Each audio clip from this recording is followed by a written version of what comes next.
ತುಂಬಾ ಬುದ್ಧಿವಂತರು ಅನ್ಸ್ಕೊಂಡವರು ಹಿಂದೂ ಧರ್ಮ ಅನ್ನೋದೇ ಇಲ್ಲ ಅಂತಾರೆ. ಜೀವನ ಶೈಲಿಯನ್ನು ರೂಪಿಸುವಂತ ಬ್ರಹ್ಮಾಂಡ ಬ್ರಹ್ಮ ವಾಕ್ಯಗಳು ದೊರಕುವುದು ಕೇವಲ ಸನಾತನ ಧರ್ಮದಲ್ಲಿ. ಈಗ ಸನಾತನ ಧರ್ಮ ಹೇಳಿದ್ರಿ ಎರಡು ಒಂದೇ ಅಂತ, ನಿಮ್ ಪ್ರಕಾರ ಸನಾತನ ಧರ್ಮ ಅಂದ್ರೆ ಏನು? ದೃಢತೆಯು ತನಗಿರಬೇಕಂತೆ, ಧೃತಿಗೆಡದೆ ತಾನಿರಬೇಕಂತೆ. ಹಿಂದುತ್ವ ಎನ್ನುವುದು ಎಲ್ಲರಲ್ಲೂ ಬರಬೇಕು, ಬಂದ ಮೇಲೆ ಅವರಿಗೆ ಶಾಂತಿ ಸಿಗೋದು. ನಾವು ಯಾರನ್ನ ನಂಬಿ ಗುರು ಅಂತ ಆಯ್ಕೆ ಮಾಡ್ಕೊಂಡು ಆಧ್ಯಾತ್ಮ ಆಯ್ಕೆ ಮಾಡ್ಕೋಬೇಕು. ಕೇವಲ ವೇದ ಧರ್ಮವನ್ನ, ಸನಾತನ ಧರ್ಮವನ್ನ ಆಯ್ಕೆ ಮಾಡ್ಕೊಳ್ಳಿ. ಸರ್ವಧರ್ಮಾನ್ ಪರಿತ್ಯಜ್ಯ ಮಾಮೇಕ ಶರಣಂ ವ್ರಜ. ಎಲ್ಲ ಧರ್ಮವನ್ನು ತ್ಯಜಿಸ್ಬಿಡು, ನನ್ನನ್ನು ಶರಣಾಗು ಅಂದ್ರೆ ಭೈರವಿ ಅಮ್ಮ ನನ್ನೇ ಗುರು ಮಾಡ್ಕೋ, ನಾನು ನಿರ್ಧಾರ ವ್ಯವಸ್ಥೆ. ಈಗ ಎಷ್ಟೋ ಜನ ಈಗ ರಾಜಕಾರಣಿಗಳಿಂದ ಹಿಡಿದು ತುಂಬಾ ಬುದ್ಧಿವಂತರು ಅನ್ಸ್ಕೊಂಡವರು ಹಿಂದೂ ಧರ್ಮ ಅನ್ನೋದೇ ಇಲ್ಲ ಅಂತಾರೆ. ಹಿಂದೂ ಧರ್ಮ ಅನ್ನೋದಿಲ್ಲ. ಆಮೇಲೆ ಸುಪ್ರೀಂ ಕೋರ್ಟು ಹೇಳ್ತು ಹಿಂದೂ ಧರ್ಮ ಅನ್ನೋದು ಜೀವನ ಶೈಲಿ, ಬದುಕುವ ಶೈಲಿ ಅಷ್ಟೇ. ಅದನ್ನ ಹೊರತಾಗಿ ಹಿಂದೂ ಧರ್ಮ ಹಿಂದಿನಿಂದ ಬಂದಿದ್ದಲ್ಲ, ಅದು ಸನಾತನ ಧರ್ಮ ಅಲ್ಲ ಅಂತ ಹೇಳ್ತಾರೆ. ನೀವೇ ಇದ್ರ ಬಗ್ಗೆ ಹೇಳೋದಾದ್ರೆ ಅಮ್ಮ?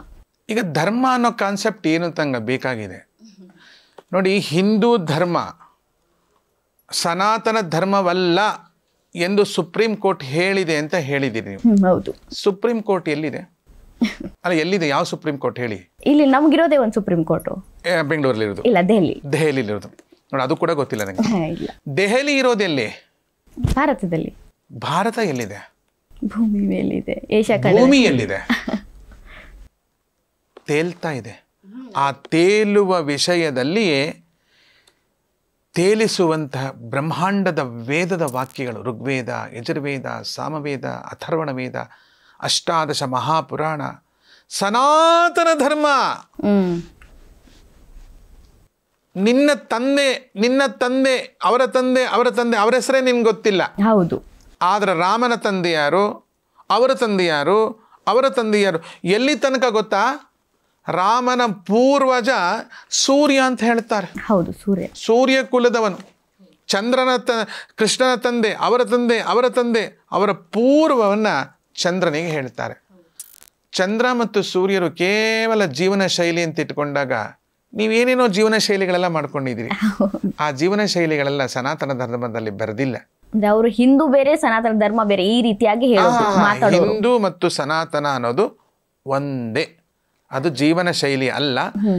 ಕೆಟ್ಟು ಹೋಗಿರುವ ಜೀವನದ ಶೈಲಿಗಳನ್ನ ಸುವ್ಯವಸ್ಥೆಗೆ ತರುವಂತಹ ಸನಾತನ ಧರ್ಮವನ್ನ ಶ್ರೀಮನ್ನಾರಾಯಣನೇ ಎತ್ತಿ ಉದ್ಧರಿಸಿದಂಥ ಮೂಲ ಧರ್ಮ ಆಗಿರೋದ್ರಿಂದ ಅದು ಧರ್ಮವೇ, ಅದು ಸನಾತನ ಧರ್ಮವೇ. ಅದು ಜೀವನ ಶೈಲಿ ಅಲ್ಲ. ಜೀವನ ಬೇರೆ, ಶೈಲಿ ಬೇರೆ. ಜೀವನ ಶೈಲಿಯನ್ನು ರೂಪಿಸುವಂಥ ಬ್ರಹ್ಮಾಂಡ ಬ್ರಹ್ಮ ವಾಕ್ಯಗಳು ದೊರಕುವುದು ಕೇವಲ ಸನಾತನ ಧರ್ಮದಲ್ಲಿ. ಈಗ ಸನಾತನ ಧರ್ಮ ಹೇಳಿದ್ರಿ ಎರಡು ಒಂದೇ ಅಂತ, ನಿಮ್ಮ ಪ್ರಕಾರ ಸನಾತನ ಧರ್ಮ ಅಂದ್ರೆ ಏನು?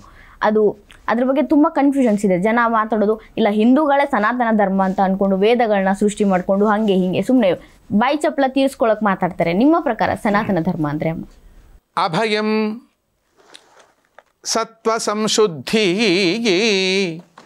ಜ್ಞಾನ ಯೋಗ ವ್ಯವಸ್ಥಿತಿ ದಾನಂ ದಮಶ್ಚ ಯಜ್ಞಶ್ಚ ಸ್ವಾಧ್ಯಾಯಸ್ತಪ ಚಾರ್ಜವಂ.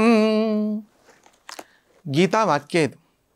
ಅದರಲ್ಲಿ ಕೃಷ್ಣ ಹೇಳೋ ಮಾತು ಅಭಯ, ಭಯವಿಲ್ಲದ್ದು, ಅಂತಃಕರಣ ಶುದ್ಧಿ. ನಮ್ಮ ಬಸವಣ್ಣವರೇ ಹೇಳಿದ್ದಾರ, ಮೊದಲು ಒಳಗೆ ತೊಳಕೋ, ಶುದ್ಧ ಸ್ಫಟಿಕದ ಸಲಾಕಿಯಂತಿರಬೇಕು. ತತ್ವಜ್ಞಾನಕ್ಕಾಗಿ ಯೋಗ ಮಾರ್ಗದಲ್ಲಿ ಸ್ಥಿರವಾಗಿರುವುದು. ತತ್ವಜ್ಞಾನ ಅಂದ್ರೆ ಏನು?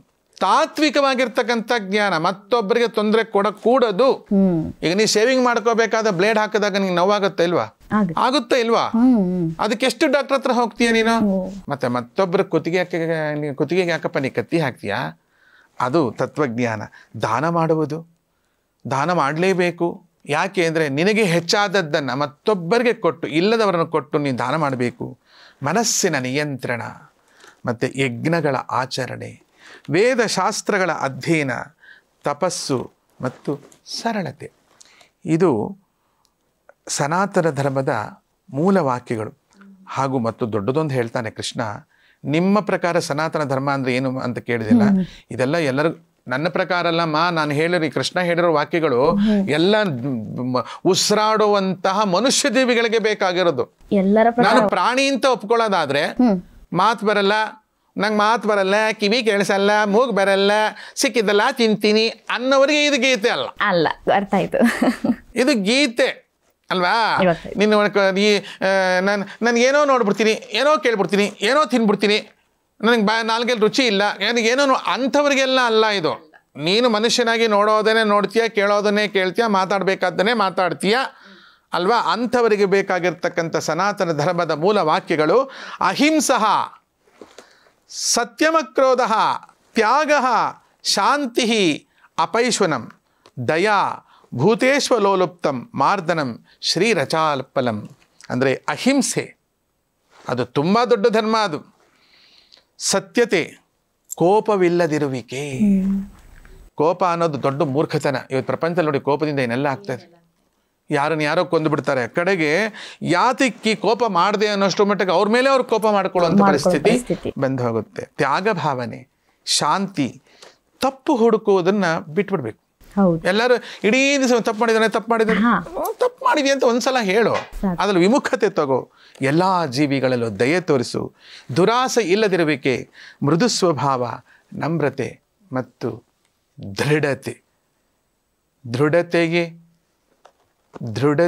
ತನಗಿ ಕಂತೆ, ಧೃತಿಗೆಡದೆ ತಾನಿರ ಬೇಕಂತೆ. ದೃಢತೆಯು ತನಗಿರಬೇಕಂತೆ, ಧೃತಿಗೆಡದೆ ತಾನಿರಬೇಕಂತೆ ಎನ್ನುವುದೇ ನನ್ನ ಸನಾತನ ಧರ್ಮ ಅಲ್ಲ, ಇಡೀ ಪ್ರಪಂಚದ ಧರ್ಮ. ಅದಕ್ಕೆ ಎಲ್ಲ ಇಡೀ ಪ್ರಪಂಚವೇ ಸನಾತನ ಧರ್ಮ, ಭಾರತ ಅಂತಿಲ್ಲ. ಹಿಂದುತ್ವ ಎನ್ನುವುದು ಎಲ್ಲರಲ್ಲೂ ಬರಬೇಕು, ಬಂದ ಮೇಲೆ ಅವರಿಗೆ ಶಾಂತಿ ಸಿಗೋದು. ಇಷ್ಟೆಲ್ಲ ಮಾತಾಡಿದ್ವಿ ಅಮ್ಮ. ಈಗ ನನ್ನ ವಯಸ್ಸಿನವ್ರಿಗೆ ನನ್ನ ಕಡೆಯಿಂದ ಒಂದು ಪ್ರಶ್ನೆ ಇದೆ, ನನ್ನ ವಯಸ್ಸಿನವ್ರ ಕಡೆಯಿಂದ ನಂದು ಒಂದು ಪ್ರಶ್ನೆ ಇದೆ. ಏನಂತಂದರೆ, ಈಗ ಬರೀ ವಯಸ್ಸಾದವರೇ ಆಧ್ಯಾತ್ಮವನ್ನು ಆಯ್ಕೆ ಮಾಡ್ಕೋಬೇಕು ಅಂತ ಏನಿಲ್ಲ. ಯಾವ ವಯಸ್ಸಿನಲ್ಲಿ ಕೂಡ ಬೇಕಾದರೂ ನನಗೆ ಜೀವನ ಸಾಕು, ನನ್ನ ಆಧ್ಯಾತ್ಮದ ಕಡೆ ಮುಖ ಮಾಡಬೇಕು ಅಂತ ಅನಿಸುತ್ತೆ. ಹಾಗಿದ್ದಾಗ ಯಾವ ರೀತಿ ಆಧ್ಯಾತ್ಮವನ್ನು ಆಯ್ಕೆ ಮಾಡ್ಕೋಬೇಕು, ಅಥವಾ ಯಾರನ್ನ ಗುರು ಅಂತ ಆಯ್ಕೆ ಮಾಡ್ಕೊಬೇಕು? ಈಗ ಬಾಬಾಗಳಿಂದ ಹಿಡಿದು ಎಷ್ಟು ಜನ ಸಿಗ್ತಾರೆ. ನಾವು ಯಾರನ್ನ ನಂಬಿ ಗುರು ಅಂತ ಆಯ್ಕೆ ಮಾಡಿಕೊಂಡು ಆಧ್ಯಾತ್ಮ ಆಯ್ಕೆ ಮಾಡ್ಕೋಬೇಕು? ನಾನು ಯಾರನ್ನ ಆಯ್ಕೆ ಮಾಡ್ಕೋಬೇಕು ಅಂತ ನಿನ್ನ ವಯಸ್ಸಿನವರು ಯಾಕೆಂದ್ರೆ ಆಯ್ಕೆ ಮಾಡ್ಕೊಳ್ಳೋಕೆ ಅವಕಾಶವೇ ಇಲ್ಲದ ಕಾಲ ಅವತ್ತು. ಯಾಕೆಂದ್ರೆ ನಾವು ಹೇಗಿರಬೇಕು, ನಮ್ಮ ಮಕ್ಕಳು ಹೇಗಿರಬೇಕು, ನಾವು ಕಟ್ಟಿದ ಮನೆ ಹೇಗೆ ಕಟ್ಟಿದರೆ ಆ ಮನೆ ಉಳಿಯಬಹುದು ಎನ್ನುವ ಆಯ್ಕೆಯನ್ನ ನಮ್ಮ ತಂದೆ ತಾಯಿಗಳು ಮಾಡ್ಕೊಂಡಿದ್ರಿಂದ ನಮ್ಗೆ ಅಷ್ಟೊಂದು ಆಯ್ಕೆ ಮಾಡ್ಕೊಳ್ಳೋ ಅವಕಾಶ ಬರಲಿಲ್ಲ. ನಾವು ಆಯ್ಕೆ ಒಳಗೆ ಒಂದು ಲೆಕ್ಕದಲ್ಲಿ ದಾಟಿಬಿಟ್ವಿ. ಈಗ ನಿಮ್ಗೆ ಆಯ್ಕೆ ಮಾಡ್ಕೊಳ್ಳೋಕೆ 25 ವರ್ಷದ ತನಕ ಮಾಡ್ಕೊಂಡಿದೆ ಅಂದರೆ ಪಾಪ ಬಹಳ ಮಟ್ಟಿಗೆ ನಿಮ್ಮ ತಂದೆ ತಾಯಿಗಳು ಆಯ್ಕೆ ಮಾಡ್ಕೊಂಡಿರ್ಲಿಕ್ಕಿಲ್ಲ ಅಂತ ಕಾಣಿಸುತ್ತೆ, ಅಥವಾ ಆಯ್ಕೆ ಮಾಡ್ಕೊಂಡಿದ್ರು ಬಹಳ ದೂರ ಬಂದುಬಿಟ್ಟಿದ್ರ ಅಂತ ಕಾಣಿಸುತ್ತೆ. ನಿಮ್ಮ ಮನೆ ಮಠಗಳನ್ನೆಲ್ಲ ಬಿಟ್ಬಿಟ್ಟು ಎಲ್ಲ ಬಾಲಕ ಮತ್ತು ಬಾಲಕಿಯರಿಗೆ, ಯುವತಿಯರಿಗೆ ನಾನು ಒಂದೇ ಒಂದು ಹೇಳೋದು ಬಯಸ್ತೀನಿ. ಏನನ್ನೋ ಪ್ರಾಕ್ಟೀಸ್ ಮಾಡಿ ಎಲ್ಲೋ ಸೋತು ವಾಪಸ್ಸು ಬರೋಕ್ಕೆ ಜಾಗವಿಲ್ಲದೇ ಇರೋ ನೆಲೆಗೆ ಹೋಗಿ ಕಷ್ಟಪಡೋದಕ್ಕಿಂತ ನೀವು ಯಾವುದೇ ಗುರುಗಳನ್ನು ಆಯ್ಕೆ ಮಾಡ್ಕೋಬೇಡಿ. ನೀವು ಕೇವಲ ವೇದ ಧರ್ಮವನ್ನು, ಸನಾತನ ಧರ್ಮವನ್ನು ಆಯ್ಕೆ ಮಾಡ್ಕೊಳ್ಳಿ. ಸನಾತನ ಧರ್ಮ ಅಂದ್ರೇನು?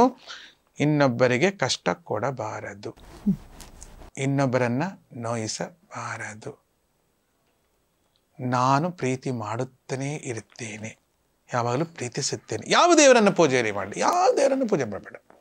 ದೇವರು ಯಾವ್ಯಾವ ದೇವರುಗಳಿದೆ? ಇರೋದು ಒಂದೇ ಒಂದು ದೇವರು, ಪ್ರೀತಿ ಅನ್ನೋದು ದೇವರು. ಆ ಪ್ರೀತಿ ಎಲ್ಲಿದೆ? ಆಕಾಶದಲ್ಲಿದೆ. ಆಕಾಶದಲ್ಲಿದೆ ಸೂರ್ಯ ಮತ್ತು ಚಂದ್ರರಿದ್ದಾರೆ. ಆ ಸೂರ್ಯ ಚಂದ್ರರು ಯಾರಲ್ಲಿದ್ದಾರೆ? ಶಿವನಲ್ಲಿದ್ದಾರೆ.